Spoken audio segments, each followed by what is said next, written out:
ಕಾರ್ಮಿಕರಿಗೆ ಸವಲತ್ತು ವಿತರಣೆ ಮಾಡುವ ಸಲುವಾಗಿ ಕೋಲಾರದಲ್ಲಿ ಕಾರ್ಮಿಕ ಸಚಿವ ಸಂತೋಷ್ ಲಾಡ್ ಅವರ ನೇತೃತ್ವದಲ್ಲಿ ಅಸಂಘಟಿತ ಕಾರ್ಮಿಕರಿಗೆ ಸವಲತ್ತು ವಿತರಣೆ ಮಾಡಲಾಯಿತು.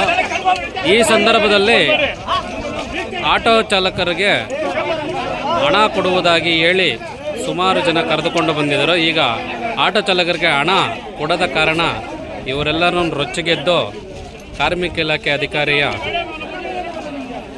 ಇಲಾಖೆ ಅಧಿಕಾರಿಗೆ ಇಡೀ ಶಾಪವನ್ನು ಹಾಕುತ್ತಿರುವ ದೃಶ್ಯ ಕೋಲಾರ ನಗರದ ನಾರಾಯಣಿ ಕನ್ವೆನ್ಷನ್ ಹಾಲ್ ಅಂದರೆ ನಾರಾಯಣ ಕನ್ವೆನ್ಷನ್ ಹಾಲಲ್ಲಿ ಕಂಡುಬಂದಿರೋ ದೃಶ್ಯ ಇದು.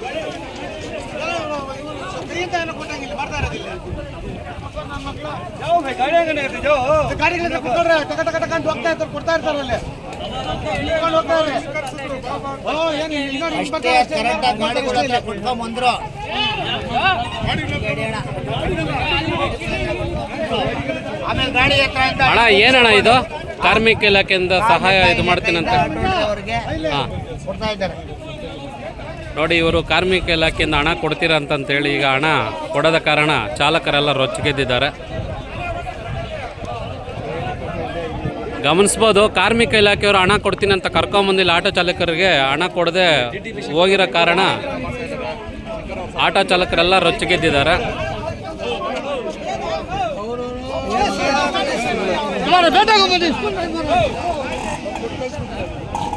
ನೋಡಿ, ಇದು 400 ರೂಪಾಯಿ ಕೊಡ್ತೀನಿ ಅಂತ ಆಟೋ ಚಾಲಕರಿಗೆ ಹೇಳಿದ್ರಂತೆ. ಅವರು ಬೆಳಗ್ಗೆಯಿಂದ ಆಟೋ ಚಾಲನೆ ಬಿಟ್ಟು ಇಲ್ಲಿ ಬಂದು ಕಾರ್ಯಕ್ರಮದಲ್ಲಿ ಭಾಗವಹಿಸಿದ್ರು. ಈಗ ಹಣ ಕೊಟ್ಟಿಲ್ಲ ಅಂತ ಹೇಳ್ಬಿಟ್ಟು ಎಲ್ಲರೂ ಕಾರ್ಮಿಕ ಇಲಾಖೆ ಅಧಿಕಾರಿಗಳಿಗೆ ಇಡೀ ಶಾಪ ಹಾಕಿ ಹೋಗ್ತಾ ಇದ್ದಾರೆ.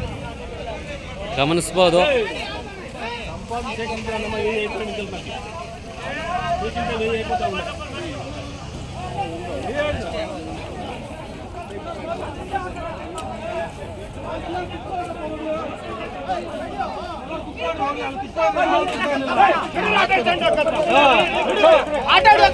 ಅಣ್ಣ ಏನಣ್ಣ ಇದು ಗಲಾಟೆ? ಅಣ್ಣ ಏನಿದು ಗಲಾಟೆ ನೋಡಿ ಸರ್, ಅದ್ಯಾವುದೋ ಆಟೋ ಯಾರ ಇದು ಹಾಕ್ಬಿಟ್ಟಿಲ್ಲ. ನಾಲ್ಕು ಆಟ ಆಗ 5 ಆಟ ಆಗೋಗಿರೋದು.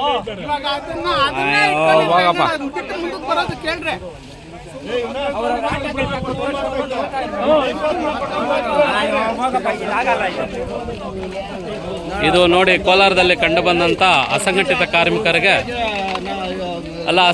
ಕಾರ್ಮಿಕರಿಗೆ ಕಿಟ್ ವಿತರಣೆ ಅಂತಂತೇಳಿ ಅಲ್ಲ. ಈಗ ನೀವು ಆಟೋ ಚಾಲಕರನ್ನೆಲ್ಲ ಕರೆಸಿ ಈಗ ದುಡ್ಡು ನಾವು ಆಟೋ ಚಾಲಕರನ್ನೆಲ್ಲಾನು ಕರೆಸಿದ್ದೀರಿ. ಇವರು ಇನ್ ಟೈಮ್ಗೆ 9 ಗಂಟೆಗೆ ಬಂದವರು.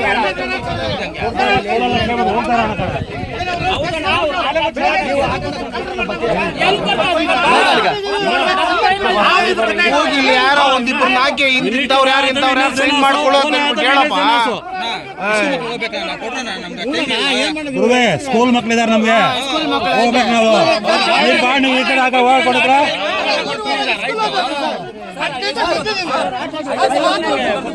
ಆಗಲ್ಲ ಅಂತ ಹೇಳಿ ಹೊಡ್ಬಿಡ್ತೀನಪ್ಪ ನಾವು. ಇದು ನೋಡ್ಬೋದು, ಜನ ಸೇರಿಸೋ ಉದ್ದೇಶದಿಂದನೂ ಇವತ್ತು ಆಟೋ ಚಾಲಕರಿಗೆ ಆಮಿಷ ಒಡ್ಡಿ ಅವರು ಒಂದು ದಿನದ ಸಂಪಾದನೆ ಏನಿದೆ ಅಲ್ಲ, ಒಂದಿನ ಸಂಪಾದನೆಯನ್ನ ಹಾಳು ಮಾಡಿದಾರಂತ ಆಟೋ ಚಾಲಕರು ರೊಚ್ಚಿಗೆದ್ದಿದ್ದಾರೆ.